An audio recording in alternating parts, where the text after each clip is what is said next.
Welcome back friends. Welcome to the Deepak Dubey channel. और हम अपनी पिछली चर्चाओं को दीपक जी आगे बढ़ाते हैं। जैसा कि पिछले एपिसोड में हम लोग ये चर्चा कर रहे थे कि ग्रह किस हिसाब से हमारे जीवन को प्रभावित करते हैं, उसी से जुड़ा हुआ एक और सवाल है।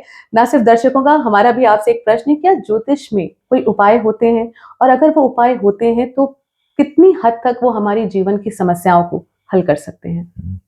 बड़ा अच्छा प्रश्न आपने पूछा। और अक्सर दर्शकों को के प्रश्न होते हैं और लोगों को लेकर के इसको भ्रम भी है कि क्या ये करने से ठीक हो जाएगा, ये ठीक हो करने से जाएगा ठीक कि हो नहीं? जाएगा। क्योंकि समस्या है तो लोग समाधान ढूंढते हैं और तरह तरह की चीजों में समाधान ढूंढते हैं।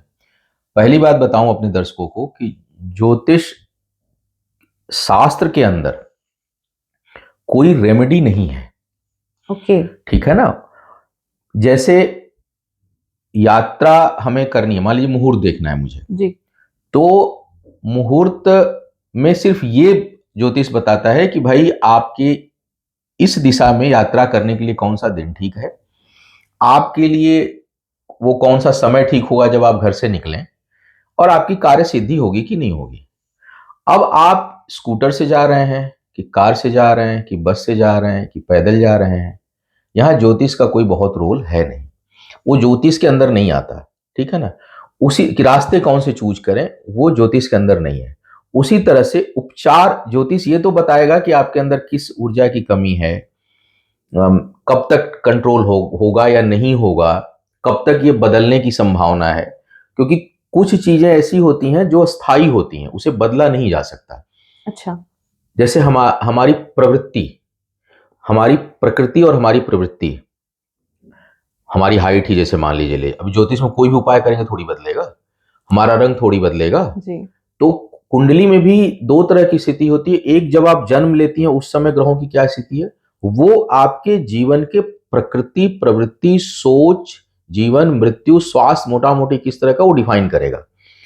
वर्तमान कैसा चलेगा, उस समय कौन से ग्रह की एनर्जी ज्यादा है, किस ग्रह की एनर्जी कम है, वो कब तक रहने वाली है और कब तक किस क्षेत्र पर प्रभाव डालेगी आपके, कि वहां पर डिस्टरबेंस क्रिएट होगा या नहीं होगा। तो वो जो है वो गोचर और दशा अंतरदशा डिफाइन करती है। इस पर हम लोग आगे चर्चा करते रहेंगे। ज्योतिष के अंदर उपचार कोई चीज है नहीं, उपचार नाम की। उपचार या रेमेडी जिसको हम कहते हैं, उपाय कहते हैं, वो अलग अलग विधाओं से एक्सट्रैक्ट किए गए हैं। ठीक है। और वो अलग अलग समस्याओं में अलग अलग हो सकते हैं। कई बार मैं देखता हूं कि जो लोगों के प्रश्न होते हैं कि मेरी तो 7.5 चल रही इसलिए प्रॉब्लम, 7.5 से ही हर क्षेत्र में जीवन की प्रॉब्लम हो, यह आवश्यक नहीं है। अच्छा। हो हमें भ्रम हो जाता है कई बार कि 7.5 चल रही इसलिए हम यहाँ परेशान हैं। 7.5 क्योंकि 7.5 चल रही होगी तो हो सकता है भाई शनि एक जगह बैठते हैं, 3 जगह दृष्टि डालते हैं। जी। ठीक है। तो 4 घरों को प्रभावित कर रहे होंगे वो, आप अधिक से अधिक आपके जी, जीवन के 4 बिल्कुल। क्षेत्र को प्रभावित कर सकते हैं जी। एक टाइम पे। लेकिन बाकी 8 क्षेत्र आपके लाइफ के, क्योंकि कुंडली में 12 जो घर है, राशियां हैं, 12 स्थान है, वो जीवन के अलग अलग क्षेत्रों को डिफाइन करते हैं। तो जरूरी नहीं कि वही चीज हर जगह प्रभाव डाल रही हो, और जरूरी नहीं कि वो एक ही चीज पर प्रभाव डाल रही हो और उसकी उपचार एक ही हो। तो उपचार जो है वो, एक तो उपाय होते हैं अलग अलग समस्याओं के लिए, अलग अलग अलग तरह अलग के। उपाय। जैसे मान लीजिए सेहत खराब चल रही है, जी। तो वहां पर आपको मेडिसिन की जरूरत होगी, वहां पर आपको खान पान में परिवर्तन की जरूरत होगी। तो आप खान पान से संबंधित कौन सी एनर्जी ले रहे हैं। जैसे छोटा सा एक उदाहरण दूं, आपको एसिडिटी बहुत ज्यादा है, कब होगा, सूर्य और मरकरी अगर स्ट्रांग होगा जिसका, तो उसको प्रॉब्लम होगी। उसको एसिडिटी की प्रॉब्लम होगी ही होगी, और मैथ और साइंस उसका मजबूत होगा ही होगा। ओके। उसकी गणितीय क्षमता बहुत अच्छी होती है, लेकिन वो व्यक्ति एसिडिक नेचर का होगा। अब अगर वो ऐसे में ऐसी चीजों का, अब एसिडिटी बहुत बढ़ रही है, अब ऐसे में हम खान पान में ऐसी चीजों का सेवन कर रहे हैं जो एसिडिटी को बढ़ा दे, बहुत अधिक हम चाय पी रहे हैं, खट्टी चीजें ले रहे हैं, ठीक है, वो एसिडिटी को बढ़ा रहा है। तो एक्चुअल में क्या होगा, अब वो चीज कैसे कंट्रोल होगी अगर उसकी समस्या बढ़ रही है तो। अब वो केवल पूजा से नहीं कंट्रोल होगी। कई बार हम ये बोलते हैं तो कई लोग बोलते हैं कि आप धर्म के विरुद्ध में, धर्म के विरुद्ध, वो पूजा से नहीं कंट्रोल होगी ना। चाय पीना कम करो ना भाई। ठीक है। आप ठंडी तासीर की चीजें लो, एसिडिटी ना बनाए ऐसी चीजें लो, तब तो एसिडिटी कम होगी ना। घुटने में दर्द हो रहा है, अर्थराइटिस बढ़ी हुई है, उस पे आप दाल खा रहे हो, दही खा रहे हो, खट्टी चीजें खा रहे हो, तो गणेश जी के जब से तो अर्थराइटिस नहीं ठीक होगी उस टाइम पर। जब क्या करेगा, पूजा क्या करेगा, चीजों के इफेक्ट को बढ़ा देता है, क्योंकि आप और कंसंट्रेट होकर उसके बारे में सोचने लगते हैं। तो समस्याएं जीवन में 3 तरह की होती हैं, बृहद रूप से दैहिक, दैविक और भौतिक। कहते हैं ना, दैहिक, दैविक, भौतिक, तापा। 3 तरह के कष्ट हैं शरीर में। दैहिक जो कष्ट हैं, शारीरिक कष्ट हैं, वो आपके खान पान, किस तरह की एनर्जी आप ले रहे हैं, आपकी रूटीन क्या है, खाने पीने में कौन से ग्रह से संबंधित बीमारी आपको उत्पन्न हो रही है, तो उससे कौन से संबंधित चीजों को, एनर्जी को आप ना बढ़ाएं, उस हिसाब से रेमेडी की आवश्यकता होगी। भौतिक है तो भौतिक संसाधनों में आपको कठिनाई आ रही, तो कौन सा ग्रह की एनर्जी आपको परेशान कर रही है, उसमें किस एनर्जी को बैलेंस करना है ताकि आपका कर्म क्षेत्र बैलेंस हो, ताकि आपकी उस चीजों की प्राप्ति हो। होता क्या अक्सर फाइनेंशियल कठिनाई किसको आती भौतिक क्षेत्र में, मैंने देखा जब पंचम पे राहु का प्रभाव हो, मंगल का प्रभाव हो, किसी एग्रेसिव ग्रह का, सेकेंड हाउस कहीं सूर्य मंगल या राहु के प्रभाव में आ रहा है या केतु के प्रभाव में आ रहा है, आदमी क्या करता है, अपनी क्षमताओं से बढ़कर चीजों को, केतु का प्रभाव होगा, क्षमताओं से बढ़ के करेगा। कार लेने जाएगा, खरीदने की शक्ति जो है i20 है, लेकिन कहेगा हम तो BMW लेंगे, फिर क्या करेगा, वो कर्जे में आ जाएगा। सेकंड कर्म जनित समस्या हो गई, क्यों? क्योंकि उसने केतु के एनर्जी को कंट्रोल नहीं किया। हम गए, हमने कोई बहुत अच्छी चीज देखी तो हम सोचे चलो 50 लाख कर्जा होता है, क्या मुझे तो ये खरीदना है।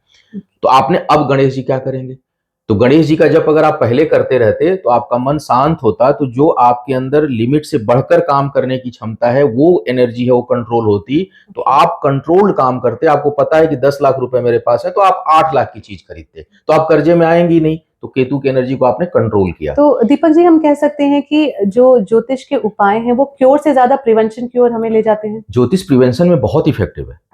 ज्योतिष जो है, अगर ज्योतिष का प्रयोग, इसीलिए पहले क्या करते थे लोग, शादी से पहले मुहूर्त देखते हैं, घर बनवाने से पहले। आप देखिए ना, ज्योतिष का जो प्रयोग जो एंशिएंट काल से चला आ रहा है, प्राचीन काल से, वो क्या चला आ रहा है, वो चला आ रहा है मुहूर्त शादी से पहले देखेंगे, बच्चे का नामकरण, कि बच्चा पैदा हुआ है तो नाम इसका क्या रखा जाए, इसका किस गुण धर्म में पैदा हुआ है तो ये क्या करेगा, ठीक है ना। वशिष्ठ जी ने राम नाम होगा इसका, इसलिए व्यक्ति ऐसा करेगा, इसलिए उनका नाम राम नहीं रखा। जिस योग नक्षत्र में राम पैदा हुए जी, और उन्होंने कहा कि ये तो पृथ्वी का आधार होगा, मर्यादा उत्पन्न कर, इसलिए इसका नाम राम होना चाहिए। राम हो है नाम, इसलिए ऐसा करेगा, इसलिए उन्होंने नहीं रखा था। ये व्यक्ति ऐसा करेगा, इसलिए इसका नाम राम होना चाहिए। दीपक जी, मैं 1 मिनट आपको रोकना चाहूंगी और दर्शकों से कहना चाहूंगी कि कितनी अच्छी बात सर ने अभी कही है, जो शायद हम पहली चर्चाओं में कभी इस चीज का जिक्र कहीं और हमने नहीं सुना, कि जिस तरह सर ने कैलकुलेशन लगाया कि आप देखिए कि ज्योतिष प्रिवेंशन है, क्योर नहीं, और क्योंकि वो इस तरह की प्रवृत्ति रखते हैं इसलिए उनका नाम राम होना चाहिए। हाँ, वो राम है इसलिए नहीं। तो ये बहुत अच्छी बात कही दीपक जी आपने। शायद जो हमारी आम जनता है, जो हमारे जैसे लेमैन लोग हैं, जो इन चीजों को बेहतर तरीके से नहीं समझते हैं, और आज आपके माध्यम से एक जानकारी हमें प्राप्त हुई, तो बहुत बहुत शुक्रिया सर। और नेक्स्ट में एक यही चीज पूछना चाहूंगी, दर्शक बहुत ज्यादा ये सवाल करते हैं कि जैसे अभी विवाह शादी का सीजन है, तो क्योंकि हम ज्योतिष की बात कर रहे हैं, तो कुंडली मिलान कितना जरूरी है विवाह के लिए? आपने एकदम टॉपिक को यू टर्न दे दिया है, क्योंकि बात सही है कि आज के समय में विवाह का समय भी अब चलेगा जब ये एपिसोड आएगा मेरे ख्याल से। जी बिल्कुल। और ये एक बड़ा ज्वलंत मुद्दा है, और मुझे लगता है कि शायद दुनिया में वर्तमान समय में जो है वो 8-10% लोग हैप्पीली मैरिड लाइफ जिसको कहते हैं वो जी रहे हैं। हम लोग प्रिवेंशन की बात कर रहे हैं। हाँ, तो कुंडली मिलान मुझे लगता है कि आधुनिक युग में ज्यादा प्रासंगिक हो गया है जी, बहुत अधिक प्रासंगिक हो गया है, और इस पर हम लोग अलग से चर्चा करेंगे, लेकिन विस्तार पूर्वक। इसलिए प्रासंगिक हो गया है कि पहले जो है, आप इसको सामाजिक दृष्टिकोण से जरा देखने की कोशिश करिएगा, देश काल परिस्थिति से, कि महिलाओं की जो अवस्था थी आज से 100 साल 50 साल पहले, उनकी भूमिका घर के काम और बच्चा उत्पन्न करने के अलावा कुछ भी नहीं था। अगर हम हिंदुस्तान की ही बात कर लें, आप अपनी ग्रैंड मदर को देखिए, मैं अपने ग्रैंड मदर को देखूं, तो उनका क्या रोल था? घर में सुबह शाम खाना बनाना, झाड़ू पोछा करना और बच्चे पैदा करना। उनका कोई सामाजिक, उसमें बहुत हार्डली, मतलब लाखों 10-20 लाख में एक आध कोई महिला होती थी जिसका हस्तक्षेप कहीं होता था सामाजिक जीवन में, तो हस्तक्षेप होता ही नहीं था। पति ने जो कहा, बेटे ने जो कहा, भाई ने जो कहा, उसका पालन करना है जी। शायद बुरा लगे बहुत से लोगों को, लेकिन मैं उसको देखता हूं कि महिलाओं की स्थिति एक स्लेव की तरह थी पहले, भले वो मेरी दादी ही क्यों ना हो, मेरे दादा ही क्यों ना हो, क्योंकि उन्हें आदेशों का पालन करना, उससे परे वो नहीं जा सकती। अगर सास ने कहा है कि इतना लंबा घूंघट होना चाहिए 1 फुट 12 इंच का, तो उतना ही होना चाहिए। ये स्थिति महिलाओं की, हम लोगों के जीवन। तो वहां पे कुंडली मिले ना मिले क्या फर्क पड़ना है, क्योंकि आपको तो एक तरफा सुनना है। हमने कहा कि ये सब्जी बनेगी तो ये बनेगी, हमने कहा कि घर में ऐसे रहना है तो रहना, हमने कहा घर में पर्दा ये चाहिए तो ये चाहिए।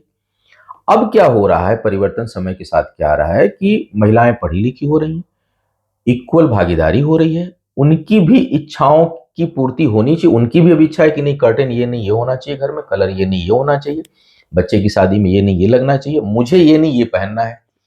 तो अब क्या है कि अब कंपेटिबिलिटी ज्यादा जरूरी है, इसीलिए अब विवाद बढ़ रहा है। अब अगर कंपेटिबिलिटी नहीं होगी तो इसलिए प्राचीन युग की अपेक्षा वर्तमान युग में कुंडली मिलान ज्यादा प्रासंगिक हो रहा है, क्योंकि अब अगर कंपेटिबिलिटी नहीं होगी तो इच्छाएं ही तो टकराती हैं ना।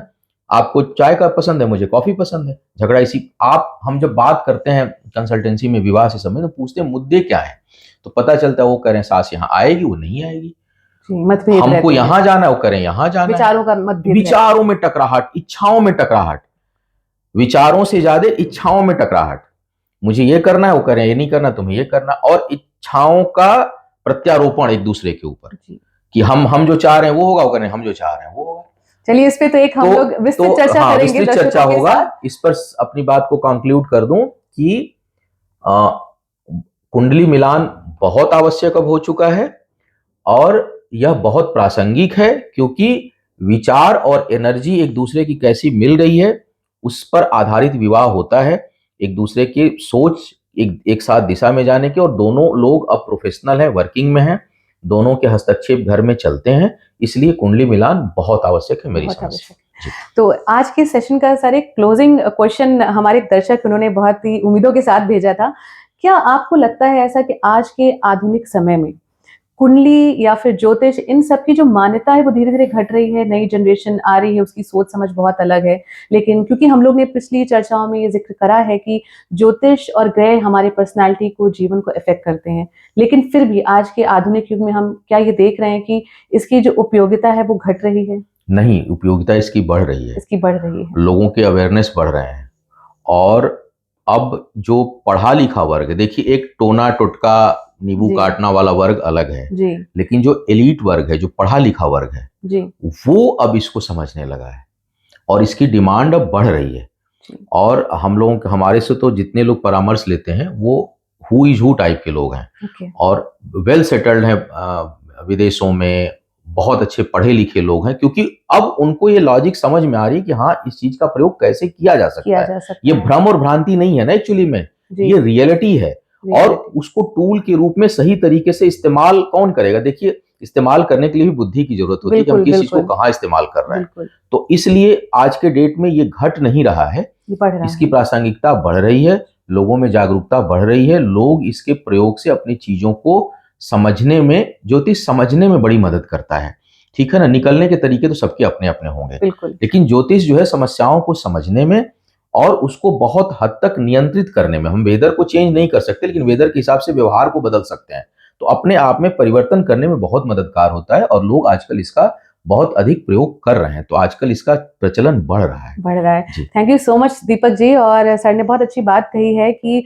ज्योतिष ज्यादातर प्रिवेंशन के बारे में है और एक कंट्रोल लाइफ कैसे हम जी सकते हैं, ताकि वो जो एक स्मूथनेस है लाइफ की, और आज के नए ज़माने में भी इसका, सर ने जैसा कहा कि इसकी जो एक इम्पॉर्टेंस है वो काफ़ी बढ़ रही है, और पढ़े लिखे लोग भी, ये कोई ऑर्थोडॉक्सी नहीं है, एक साइंस है, आप कह सकते हैं, चीज़ों को समझने का नज़रिया है, जीवन को समझने का नज़रिया है, जरिया है। तो इसी के साथ दीपक जी के साथ मैं आज्ञा लेती हूँ आज के इस एपिसोड के लिए, but friends will soon meet you again with Deepak ji. So till then like, share and subscribe to our channel Deepak Dubey channel.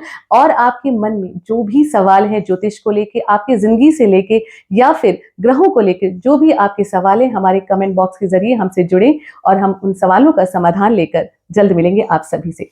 नमस्कार।